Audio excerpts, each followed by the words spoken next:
il pleut, bergère, rentre petit grand mouton.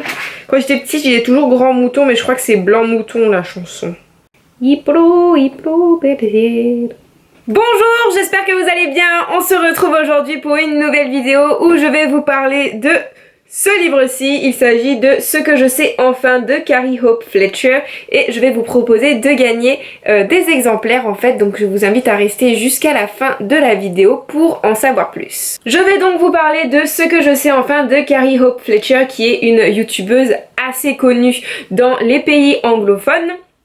Donc il s'agit d'un livre qui m'a été très gentiment envoyé par les éditions Albin Michel, que je remercie donc pour cette confiance, et que j'avais très envie de lire depuis que j'avais vu la vidéo de Louise, donc de Chaussettes. Je ne sais plus quand est-ce qu'elle l'avait posté cette vidéo, pendant l'été j'ai l'impression, et je crois que c'était un book haul où elle en parlait, donc c'était même pas vraiment une chronique, mais rien qu'avec le book haul elle m'avait donné envie de découvrir ce livre et de découvrir cette youtubeuse. Mais je n'ai pas eu la curiosité à cette période-là d'aller voir les vidéos de Carrie Hope Fletcher, donc si vous voulez aller jeter un œil, si vous voulez en savoir un peu plus, je vais vous en donner quelques éléments ici, là, maintenant, tout de suite. Donc Carrie Hope Fletcher, en fait, c'est une youtubeuse anglaise, si je ne me trompe pas, dont la chaîne s'appelle It Was Past My Bedtime. Donc je mettrai le lien de sa chaîne en barre d'infos pour que vous alliez jeter un œil. Et en fait, elle fait des espèces de vlogs où elle parle de trucs, d'expériences qu'elle a vécues, de sujets un peu variés, enfin elle parle de tellement de choses qu'on peut pas tellement la rentrer dans une catégorie, mais ce qui est sûr c'est que c'est une jeune fille vraiment très drôle, très pétillante, très talentueuse aussi, elle chante, elle est actrice, elle a écrit un livre, voilà, qu'est-ce qu'on est nous à côté de ça, et elle est jeune, donc elle a 22 ans, elle a à peu près mon âge, et elle a donc écrit ce livre-ci pour un public plutôt adolescent, donc plutôt pour ceux qui sont au collège, lycée, un livre rempli de conseils en fait pour survivre à l'adolescence, et que pour ma part j'ai beaucoup apprécié, même si je suis sortie de l'adolescence maintenant.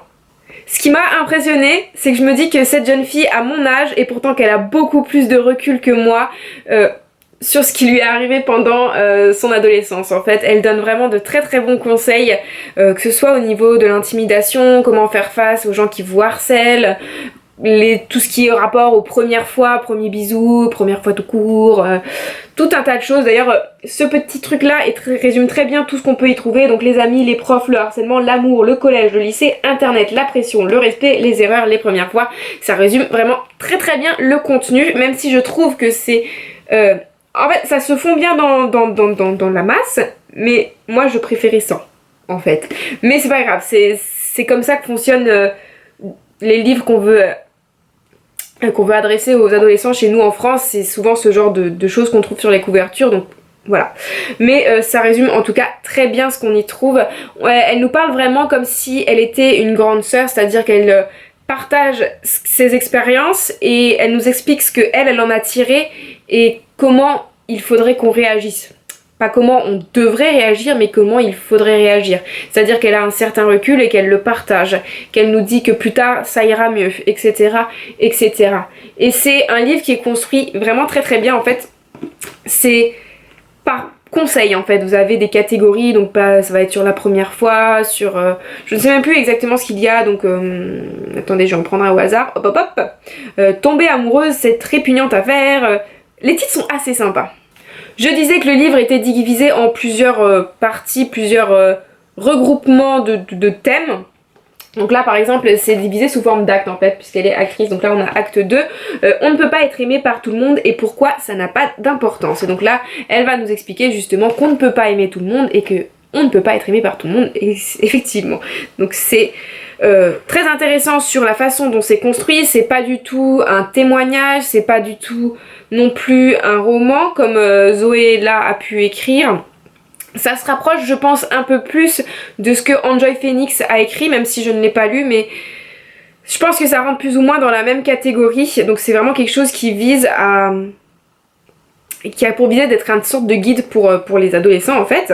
Et ce qui est bien dans la façon dont c'est foutu, c'est qu'on a par exemple, alors attendez je vais vous en trouver un, voilà, on a des petits dessins dedans comme ça rend le truc vraiment super mignon et pas du tout ennuyant en fait, ça dynamise le livre, le fait que ce soit en plus coupé en plusieurs petites catégories, qu'on ait parfois des petits encadrés comme celui-ci. Qu'est-ce qu'on a encore? Bon, les dessins, voilà. C'est moi ce que j'ai vraiment aimé, c'est qu'il y ait des petits dessins comme ça. J'ai beaucoup aimé la typo qu'on a sur les débuts de chapitre, mais enfin de ce que d'actes plutôt, et je me suis beaucoup retrouvée dans certaines choses. Je me suis dit que toutes ces choses là je les ai vécues d'une manière ou d'une autre, ou pas d'ailleurs, il y a des choses que je n'ai pas vécues mais que des expériences qui sont plus ou moins rapprochées, et je pense que c'est un livre que j'aurais vraiment beaucoup aimé si je l'avais lu vers 15-16 ans comme ça. C'est un livre qui m'aurait énormément plu de par les thèmes que ça aborde, cette proximité que Carrie a, parce qu'on a vraiment l'impression qu'elle nous parle à nous, qu'elle nous raconte des choses, qu'elle se confie à nous, et du coup l'impression qu'on pourrait presque se confier à elle, c'est très agréable. Et moi du coup, vu que j'ai le même âge que Carrie, j'avais plutôt l'impression de parler à une copine et qu'ensemble on avait des petits moments de nostalgie et on se racontait comment on avait vécu nos années de collège ou de lycée. Ça a plus été pour moi un moment de nostalgie, et je pense que si j'avais été plus jeune, au contraire ça aurait été un moment pour m'ouvrir les yeux sur certaines choses en fait. Il y a un passage qui m'a particulièrement marqué et où je me suis particulièrement reconnue, c'est quand elle parle du sarcasme en fait, et qu'elle donne un nom à une espèce de métaphore à cette chose, le gouffre du sarcasme, et qu'elle explique que souvent quand on est en désaccord avec quelqu'un, on a tendance à lui répondre avec sarcasme, et qu'au contraire, plutôt que d'arranger la situation, ça va l'envenimer encore plus, et ça va créer comme un mur entre la personne et nous. Et je me suis totalement retrouvée là-dedans parce que par exemple avec mon ex ou quoi, je sais que j'avais beaucoup tendance lors de nos disputes à faire preuve de sarcasme, et que clairement ça a envenimé la chose, plus ça n'arrangeait rien du tout quoi, au contraire ça empirait encore plus la situation. Et moi il y a un petit dessin que je voulais absolument montrer, parce que moi du coup, vu que je me suis retrouvée particulièrement dans ce passage là, ça m'a beaucoup plu. Il est tout au début, donc vous verrez, c'est pas trop du spoil, de toute façon on peut pas tellement spoiler dans un livre comme ça. Alors je vous l'approche, c'est celui-ci, donc elle l'appelle le gouffre du sarcasme, et donc là il y a la personne, une petite personne qui soupire parce que l'autre lui a dit « Oh, comme c'est intelligent, tu as oublié d'apporter un pont parfait ». Vous voyez, j'ai un peu raté le truc, mais oui, c'est totalement ça. C'est comme quand quelqu'un vous dit un truc et que toi t'es là... bah oui, j'ai pas d'exemple qui me viennent, je pense que vous voyez ce que c'est que le sarcasme, mais je trouve que cette idée de gouffre du sarcasme c'est vraiment très bien, et c'est une très belle métaphore pour expliquer que au contraire ça empire les situations. Et donc pour conclure, c'est un livre que j'ai beaucoup apprécié, que je recommande si vous avez envie. Si vous avez mon âge, je pense que c'est plutôt un livre qui va vous faire passer un petit moment nostalgique, et si vous êtes plus jeune, c'est quelque chose qui peut vraiment vous faire du bien, vous alléger le cœur, vous montrer que ce n'est qu'une mauvaise période, que ça va forcément s'arranger, qu'il ne faut pas autant se tracasser pour certaines choses, et qu'il n'y a pas de raison de s'inquiéter, que tout s'arrange toujours. Et voilà, je pense que c'est un très bon livre pour les adolescents. C'est le genre de livre que j'aimerais faire lire à mes enfants par exemple, parce que c'est assez mixte les conseils qu'elle donne. D'ailleurs je trouve que c'est très orienté pour les filles bien sûr, parce que c'est une fille. Voilà, donc forcément ce qu'elle donne comme conseil c'est par rapport à ce qu'elle a vécu en tant que fille, mais il y a certains éléments où je pense que ça peut s'appliquer aux garçons aussi, comme tout ce qui est harcèlement et tout ça. Voilà, on est tous victimes, garçons ou filles. Mais bref, je disais que c'est le genre de livre que j'aimerais bien que ma fille lise en fait, et qui je pense peut aider à grandir d'une certaine façon. Je vous propose donc d'en gagner des exemplaires. J'ai exactement 5 exemplaires à vous faire gagner. Le concours est ouvert à partir d'aujourd'hui jusqu'au 27 octobre, si je ne dis pas de bêtises. Oui, 27 octobre. Il y aura en barre d'infos le formulaire à remplir pour vous inscrire.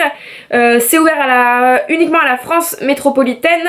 Il faut que vous ayez 18 ans ou que vous ayez l'accord des parents. Et je crois que j'ai à peu près fait le tour. Je contacterai les gagnants aux alentours après la fin du concours, donc après le 27 octobre, probablement le lendemain, par mail directement pour leur dire qu'ils ont gagné, et je transmettrai leur adresse à Albin Michel qui se chargera de vous envoyer les exemplaires. J'espère que ce petit concours va vous faire plaisir, parce que moi c'est un livre que j'ai vraiment apprécié, j'ai passé un très bon moment à le lire, ça se lit super facilement, c'est tout doux, tout agréable, tout mignon, et donc j'avais vraiment envie de vous le faire découvrir. J'ai sauté sur l'occasion quand on m'a proposé de vous faire gagner des exemplaires. Et sur ce, je vous dis à bientôt pour une prochaine vidéo. Bye bye!